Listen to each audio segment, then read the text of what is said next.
Hello, good morning, welcome back. तो आज हम जा रहे हैं नानक मत्ता गुरुद्वारा, जो कि है उत्तराखंड में। और अभी हम सुबह के 10 बजे अपने घर से निकल चुके हैं।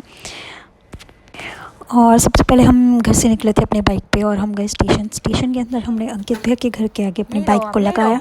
और वहाँ से हमने उनके साथ जाना था, उनकी कार में, क्योंकि हम लोगों ने ट्रिप साथ में प्लान की थी। और क्योंकि हमारे पास कार नहीं है, उनके पास कार है, इसलिए हमको साथ में जाना था। तो भैया ड्राइव करेंगे, हम भैया की कार में जाएंगे। तो हम यहाँ से अब निकल रहे हैं। कहाँ जा रहे हैं अडी?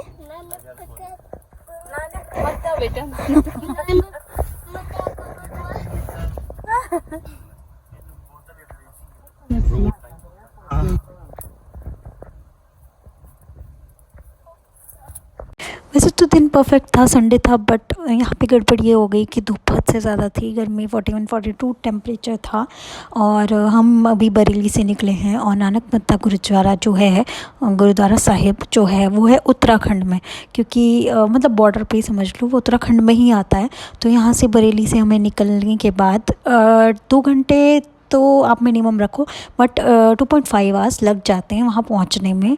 तो 2.5 घंटे हमें भी लगे थे वहाँ पे जाने में।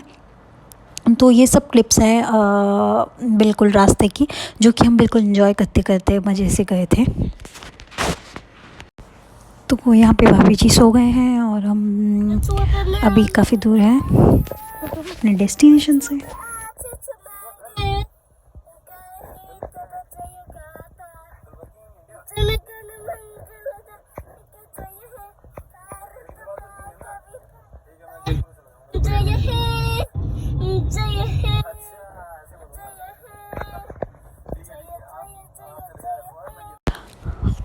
तो अभी हमने इससे पहले एक ढाबे पे रुके थे, वहाँ पे हमने चाय पी और उसके बाद हमने पराठे खाए। और उसके बाद हम यहाँ से निकल पड़े, क्योंकि वहाँ पे बहुत ज़्यादा गर्मी थी। हाफ एन आवर हमें वहाँ पे लगा। और यहाँ से निकलते निकलते बीच में ऐसा भी हुआ कि 5 मिनट के लिए बारिश भी आई थी रास्ते में। और माना जाता है कि जो ये गुरुद्वारा है वो उत्तराखंड का सबसे बड़ा गुरुद्वारा है और सबसे ज़्यादा मान्यता वाला गुरुद्वारा है। मतलब कि क्या हुआ था, जब गुरु नानक जी जो उनके फर्स्ट गुरु हैं सिक्स के, तो जब उन्होंने अपनी कैलाश यात्रा शुरू की थी, तो वो सबसे पहले इसी स्थान पे आके रुके थे, जिस स्थान का नाम पहले कुछ और हुआ करता था, बट उन्होंने उस स्थान का नाम नानक मत्ता रखा था। उसकी भी एक हिस्ट्री है, जो कि आपको अभी यहाँ के महंत जी बताएंगे।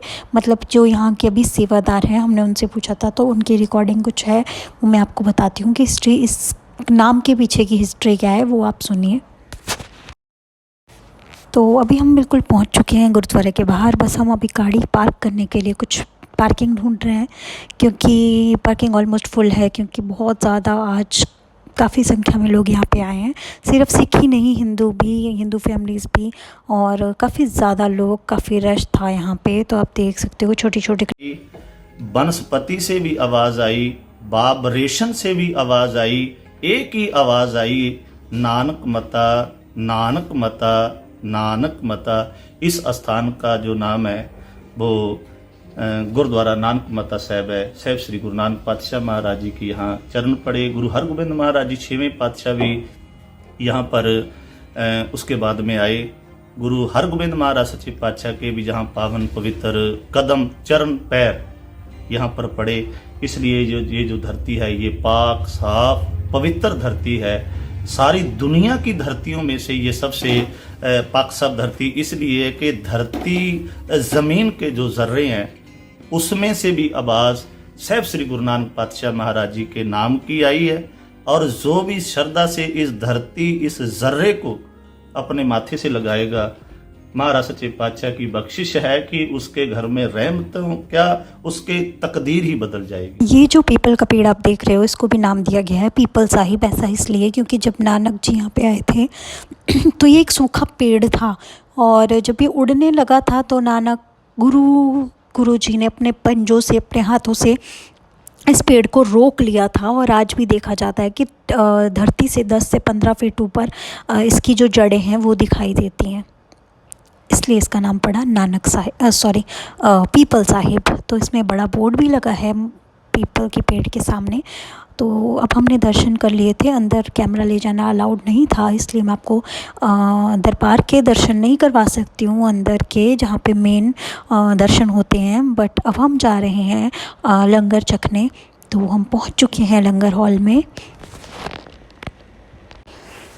एडी को करनी थी बोटिंग, तो हम आ गए थे डैम पे। यहाँ पे ही डैम भी है, और डैम का भी एक नाम है। डैम के पास में जो बोटिंग एरिया है उसका नाम है बावली साहिब। इसका भी कुछ रहस्य है।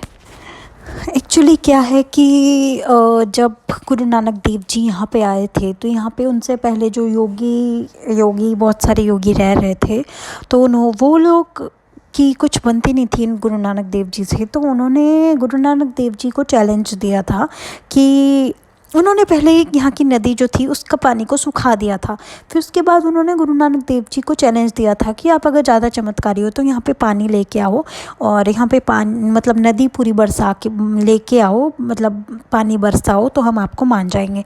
तो फिर उस टाइम पे गुरु नानक देव जी ने भाई मर्दाना जी जो थे उनको कहा था कि पास वाले नदी में जाइए जो कि दूसरे गांव में है, और फिर वहाँ से नदी को साथ में आने का बुलावा दीजिए, और फिर पीछे मुड़ के नहीं देखना है और बस आगे चलते रहना है। तो वैसे ही हुआ, वो आगे चलते रहे और यहाँ उनके साथ साथ पानी आता रहा, और पानी एकदम इस स्थान पे आके रुक गया। तो तब से इस स्थान को बहुत ही पवित्र माना जाता है, और माना जाता है कि ये गुरु नानक देव जी के बसाई के ये बावली है, तो इसको बावली साहिब का नाम दिया जाता है। और काफ़ी दूर दूर से यहाँ पे लोग आते हैं, चहल पहल रहती है, और लोग बोटिंग करते हैं, दूर दूर तक जाते हैं। ये सब बातें मैं ऐसे ही नहीं कह रही हूँ। आप ये अगर नानक मत्ता की हिस्ट्री चेक करोगे यूट्यूब पे जाके, तो आपको ये सारी बातें खुली खुलाई वहाँ पे मिल जाएंगी। मतलब कि सब बातें ये गूगल पे भी आपको मिल जाएंगी। ये कुछ भी सेल्फ कुक्ड स्टोरीज़ नहीं हैं, ये सब प्रमाणित चीज़ें ही हैं, आप देख सकते हो। उसके बाद हमने यहाँ पे बोटिंग, वैसे हमको बोटिंग नहीं करनी थी किसी को भी, बट एडी था छोटा बच्चा, उसने देखी थी कहीं पे बोटिंग, तो उसका मन था, तो एडी के साथ साथ हम सब ने भी बोटिंग को एंजॉय किया। और उसके बाद हमें गर्मी बहुत लग रही थी, हमने सिकंजी पी यहाँ पे, और उसके बाद हम लोग वापस आने के लिए निकल पड़े। तो अब चलते हैं घर की ओर, क्योंकि शाम के बज रहे हैं 4 और अब घर जाने का टाइम हो चुका है।